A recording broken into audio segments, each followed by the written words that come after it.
who's wrong and who's wronger. In this corner, followed by millions, James the Exploding Unicorn Breakwell.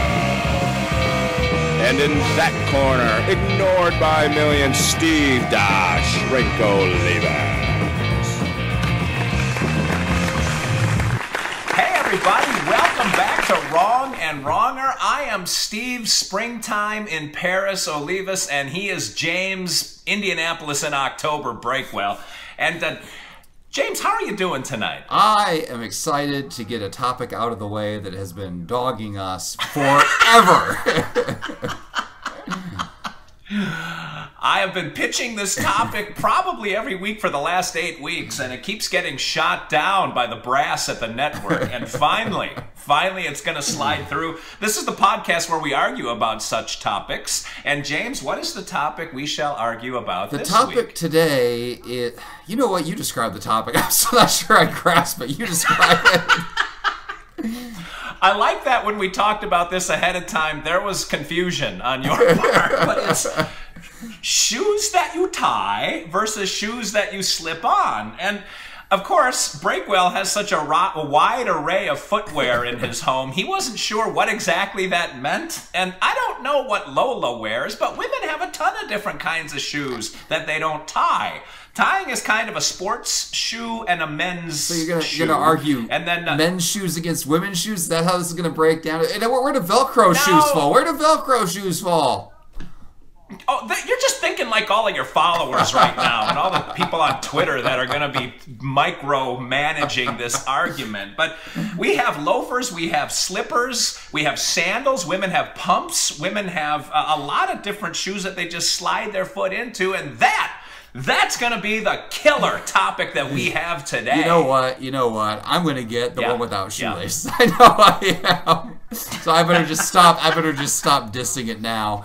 Okay, go ahead. Wait. Let's compliment each other so we can get to this garbage topic as quickly as possible. I would like to compliment you for your persistence with terrible ideas. A lesser man might have just let it go and say, you know what? We need to move on and we need to do better, but not you. You're like a bulldog. You just latch on and you hold on forever. So good for you. I commend your tenacity. I'm like your kids. I just wear you down.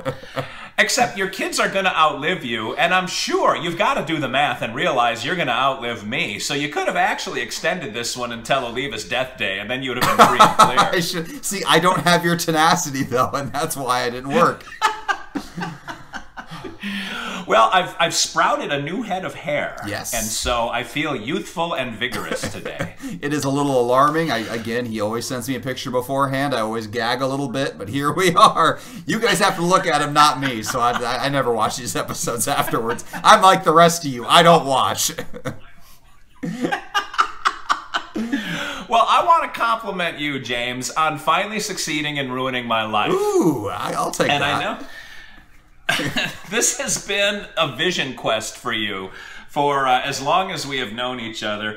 You rarely retweet anything from anyone. You're very careful about how you do that. And this morning, you know where I'm headed with this. Yes, I do. You retweeted. You made Twitter turn on Olivas in one fell swoop. That barely... Okay, so a guy... Somebody, you yourself tweeted out something about how you like ketchup on steak, which I bring up from time to time just to prove that you don't know what you're talking about. And then somebody quote tweeted that and like, this is why I'm going to have to vote for Exploding Unicorn forever after this. And so of course I'm going to retweet that. But when I saw it, it only had like 100 likes. I mean, did it really bring that much negative attention? Well, yes, because...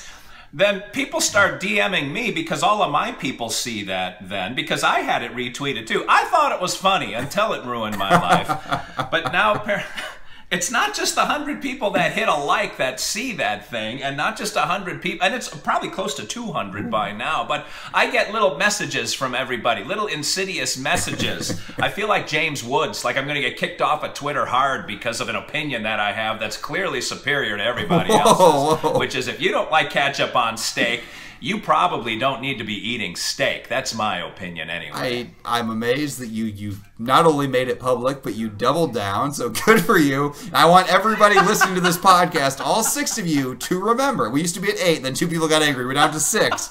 I want you to remember that Steve is the guy who eats steak on ketchup, and that's all you need to know, regardless of the topic and regardless of the day.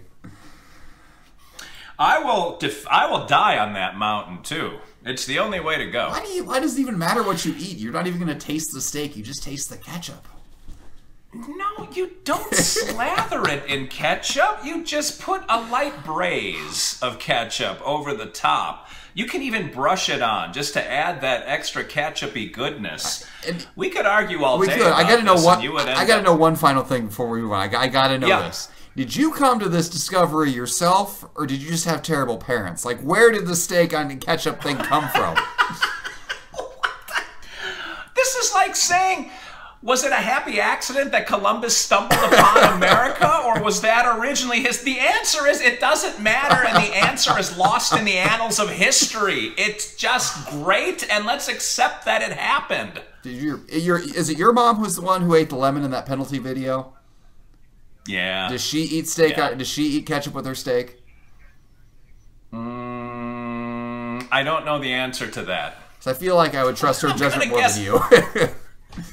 Well, I know my father does. He rushes to my aid whenever this comes up, and I get lambasted by everybody. So just the fact that my father does tells me that my mother probably does not. The Olivas men and the Olivas women tend to be like the Hatfields and McCoys around most controversial topics. It's the Olivas women are wise women indeed. The Olivas men, not so much. So I understand. All right, flip that Guam quarter of fate. So let's get you the slip-on shoes. Please. Not that I'm biased on this at all. Wow, you don't even know what they are. How can you possibly be biased? All right, what will heads represent for you? Heads are shoelaces, tails are no shoelaces. You're going with your run of heads lately, yes. So we will see. It is down, and it is... Oh, it's tails! Oh, it's tails! Ha! It's tails! All right, so, despite everything I've said in the podcast up till now, I actually love shoes without shoelaces. Let me tell you, Let's do a rundown of all the shoes without shoelaces that you've ever worn. I do have a very comfortable pair of slippers that I wear around the house, and they're the slippers with the hard bottom, the rubber soles, so that you can wear them out to take out the garbage. No shoelaces on those. Okay. You just slip them on. Most comfortable thing in the world. Super warm. They keep my feet from freezing as I sit around in this old house tweeting. They're lifesavers. So no shoelaces are great there. And apparently, women's shoes often don't have shoelaces when they're not wearing tennis shoes. So that's great. 'Cause I mean, what? 50% of the population is women. And they obviously make great choices about shoes. My wife knows far more about shoes than I do. And since most of her shoes don't have shoelaces, I can only conclude that shoes that slip on are better than shoes with shoelaces. Checkmate. Oh, wow. I feel like you just castled yourself into trouble. You're backed in a corner now. So... shoes without laces, unless you go for some kind of fitting, and I know, Breakwell, you may not hit an income level where you need a good pair of shoes yet, but lace shoes will stay on. Like, you can make them they're versatile. You can tighten them down, you can loosen them up, you can cinch them to the level that you know they're going to stay on your feet, and then you tie them and they stay there all day. Those slip-on shoes, sometimes your heel will do that weird thing where you got to flip-flop, flip-flop, flip-flop if it's a little too big, or it starts to pinch you if it's a little too small. And I'll say this about wearing pumps. And don't judge me on this one, Breakwell, but I do happen to know pumps will make my calves look really shapely, but they're murder on the toes. Like, you slip your feet into those things, and with that little bit of a heel, man, that'll jam all of my weight forward, and it's not a good look. It's not a good feel. It's not a good shoe. So the lace shoes, they come in all different varieties. We have tennis shoes. We have nice shoes. Women have shoes with laces. Even you can lace up boots, and there ain't nothing sexier than a good laced up pair of boots. Doesn't matter if I'm wearing them or my wife, although other people may argue with me. But I think it just looks good. It's got a nice clean look to it. That is the only argument you need, that laces are the superior product. What about if you have a catastrophic foot injury and you need to get that shoe off right away? The laces are going to hold you back. If it's a slip-off shoe, you pull it off immediately and your foot is safe. We're talking about safety here, Steve. Safety. Also, I'm a busy guy. I don't have time to be going around lacing up shoes all day. I got 4 kids. I got Twitter. I got this bustling, successful podcast I seem to waste so much time with. I can't be bothered to bend down and tie them. And let's think of pregnant women. Asking pregnant women to tie their own shoes is torture. Their feet are all swollen anyway. They need slip-on shoes. And pregnant women are shepherding in the next generation of humanity. If pregnant women don't wear tie shoes, then nobody should wear tie shoes. Also, like the higher income earners, like the higher your income, the less likely you are to have shoelaces. I don't know what the connection is there, but like those fancy loafers you slip on, those are like those are dorky management shoes. Like you don't wear those if you're a peon. You don't wear those if you're blue collar. If you're working on the factory floor, you wear those shoes if you've got like 3 layers of people below you and nobody is really clear on what you do. You probably have executive vice president somewhere in the title, one of 25 vice presidents of the company. Never mind that companies don't understand that there should be one vice president who takes over when the president dies. How can you have 25 vice presidents? But they do, and they all have slip-on loafers. So they are leading corporate America. So women who lead families don't have laces, and the loafer people don't. I mean, all the leaders. The lack of laces is leadership. I thought so too, and I just got so fired up I kept going. But I'm going to stop now. I know, you got to keep repeating the same thing over and over again because it's all you got. And you can go ahead. Shame on you, James Breakwell. Shame on you for pandering, for taking the Bruce Springsteen crowd. I thought you were going to count it in. A 1, 2, 3, 4, and then into your blue collar, everyone rally around me, Michael Moore kind of moment. And then you draw in all of the Ashley Judd crowd, that all of the pregnant women hear me roar. Shame on you, James Breakwell.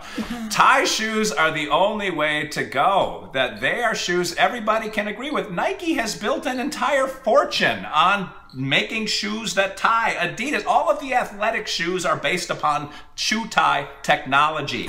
And other than what? I continue. I have nothing to say for your foolproof argument. Please continue painting yourself in a corner. Yeah.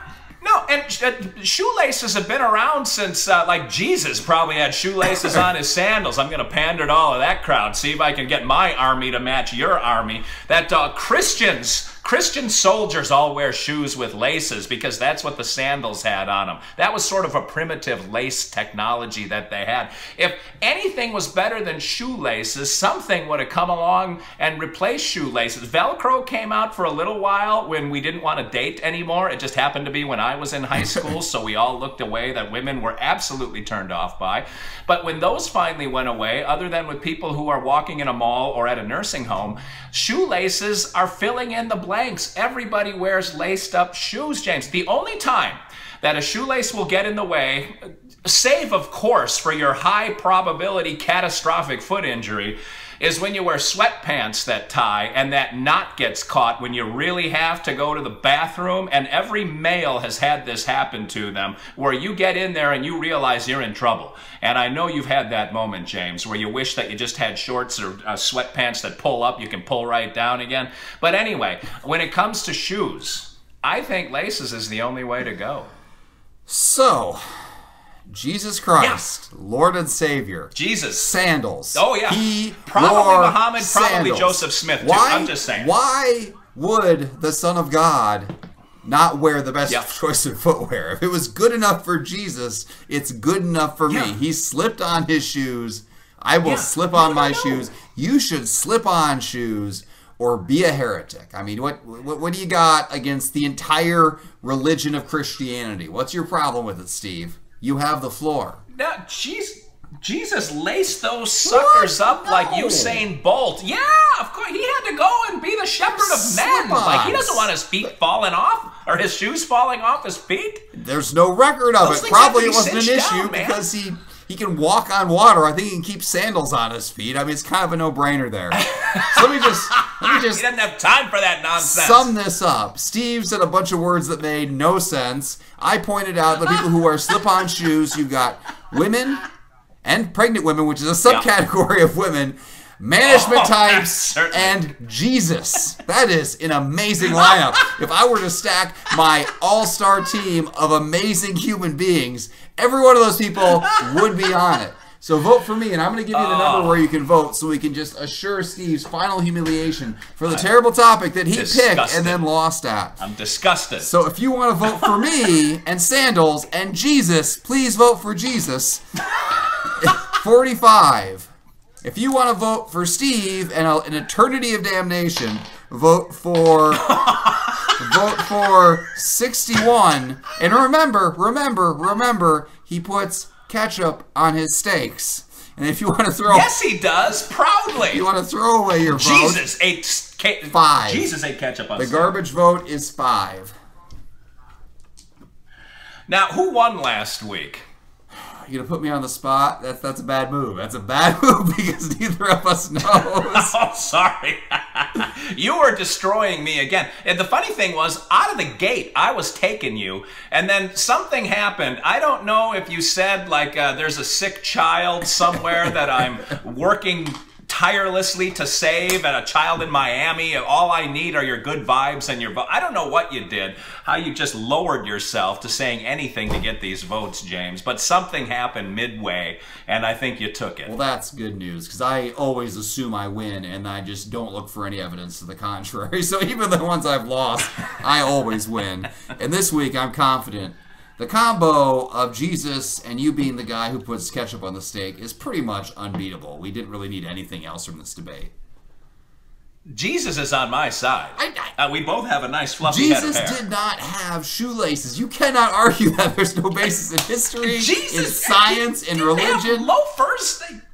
What? They had to tie those things up their calves. That's the way the sandals work. Those are like the Roman thing. He wasn't Roman. He was Jewish in ancient Palestine. Come on, this is ridiculous. The Dead Sea Scrolls actually use the words New Balance, and I know they haven't hit the limelight very much. They've been largely buried by historians, but I know it's in there. I will not take your word on that. Why don't you close us out here? All right, if you want to vote for James and just say whatever you have to say, like every politician that just says whatever he needs to say or she needs to say to get elected, then vote 45. If you want to vote for wholesome goodness, coming from my heart, a grassroots, and grass is stepped on by shoes that have laces, vote for Steve and 61. And if you want to throw your vote away, well, then vote for James. Or you can just vote for 5. And that way you don't give either one of us the satisfaction of winning. And we'll tell you who won next week. That might be a lie. I have no idea. But until next week, this is Steve Oliva's Dr. Steve for James. He's on that side of me. For James, the Exploding Unicorn Breakwell, saying thanks for watching, thanks for listening, and we'll talk to you next week. 2 wrongs can't make a right, people.